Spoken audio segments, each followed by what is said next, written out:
time, we'll move to item 4.3 on the agenda. I'd like to call forward a young man who's grew up in Clearwater, is going on to do great things for us over particularly at USF, and been a great leader over at the University of South Florida in many ways. And he's also served on the St. Petersburg Clearwater International. I did tell the airport director it should be the Clearwater St. Petersburg International Airport, not the other way around. But he's been on the noise abatement task force over there. So I'd like to invite Sean Schrader to come up tonight and just give us a report.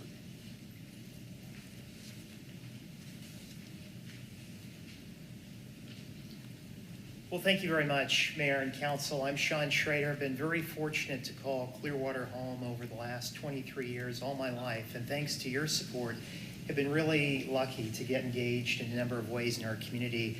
And thanks to your appointment over the last 4 years, have been able to represent the city of Clearwater at large on the St. Petersburg Clearwater International Airport Noise Abatement Task Force. I don't think I can say that 3 times fast. It's quite a mouthful.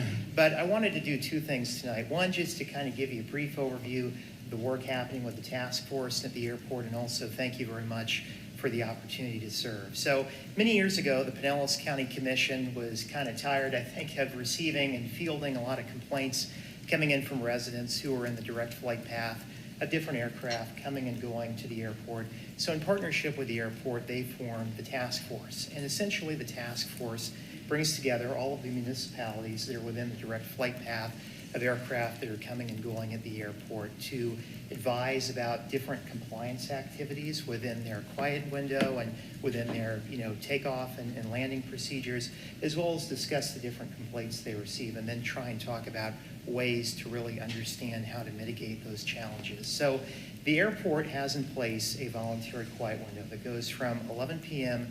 to 6 a.m. every day. Now, I know everybody has different sleep schedules and different people are doing different things, but it's widely assumed by the airport and the community that most people probably don't want a helicopter or an airplane flying over your home at that time of the night. And so usually this is something that can be abided by. However, when you think about the different stakeholders at the airport, it's not always possible. They have several different major players.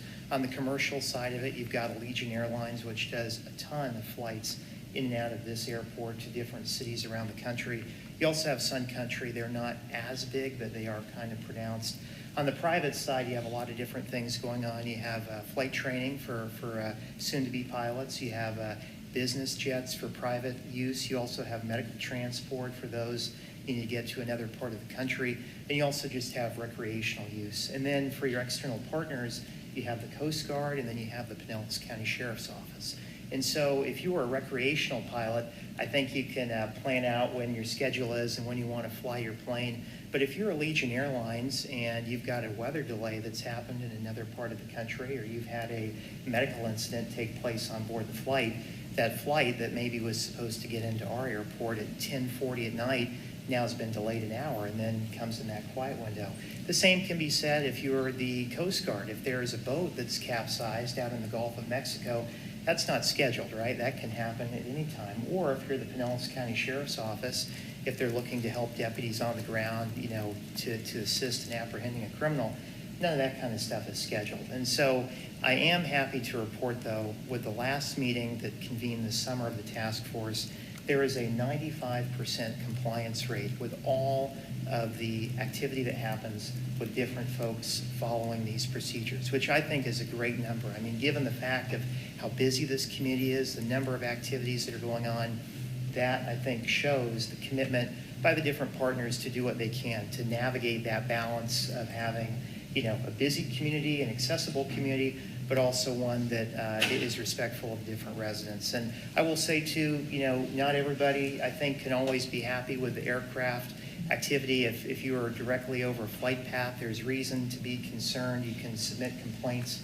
online. The airport website, I'd encourage you to look at it if you haven't already, has a great database. You can see live flights in real time, scheduled flights, submit complaints, and all of the work I've done with the airport really shows how much the director, the entire staff, is very committed to making sure residents feel heard. And again, it's that delicate balance. I mean, living in a busy community, we hear fire trucks, we hear ambulances, and we hear airplanes. I think that comes with the territory. But I want to thank you very much for the opportunity to serve. It's really been exciting. I know 4 years ago when I was appointed, there were different concerns because I'd never been a pilot, but I kind of got the interest from my grandfather and my dad, who were pilots in the past and interested in being pilots. That and Microsoft Flight Simulator, enough of that on the Xbox over the years.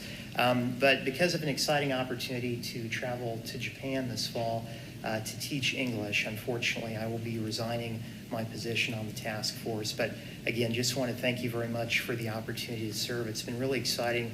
And I know as the airport continues to grow, the work that you all do to support external partners like Visit St. Pete Clearwater and others, I think they're at delicate balance. And the opportunity to manage incoming flights and help tourists get to our community and also make sure our residents are heard is going to continue. So I'm happy to answer any questions, but again, just want to thank you. It's been a great honor to serve. I want to thank you for your service too. I mean, a lot of people don't think about it, but that flight path for that airport goes right over Delaware Estates, and so it's probably the neighborhood I hear the most interest in, the flight patterns and the noise abatement from.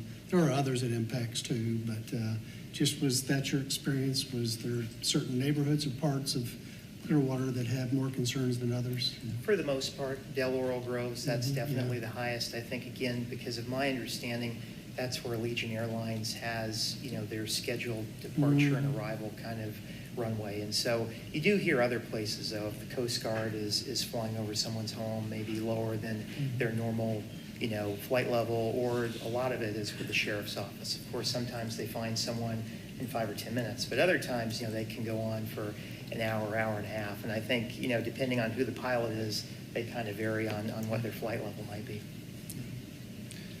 Well, congratulations on your I was going to say thank you too very much, Sean, for your commitment to this, and good luck on your next endeavor in Japan. That sounds exciting as well. Yeah, thank you very much. I'll be back though. Certainly want Clearwater to be an international city, so you going forth into Japan to in a way do some mission work there, to teach in a foreign country is inspiring to hopefully many other young people here in Clearwater who see Clearwater as part of the international community in the world. So thank you for setting an example. And just, all of us see your activities on social media at University of South Florida over the past number of years. And just impressive how you've been a prominent leader over there with the student body at USF. And you made us all proud here in Clearwater with your involvement at USF. So thank you for that. Yeah, well, thank you. I'm fortunate to have a Clearwater lapel pin, so I'll wear it in Japan for more than you all are great role models. Thank you for everything you do for our city. Really, really appreciate it. Thank you, Sean. Thank Good you. to have you here tonight. Thanks, Sean. Yeah.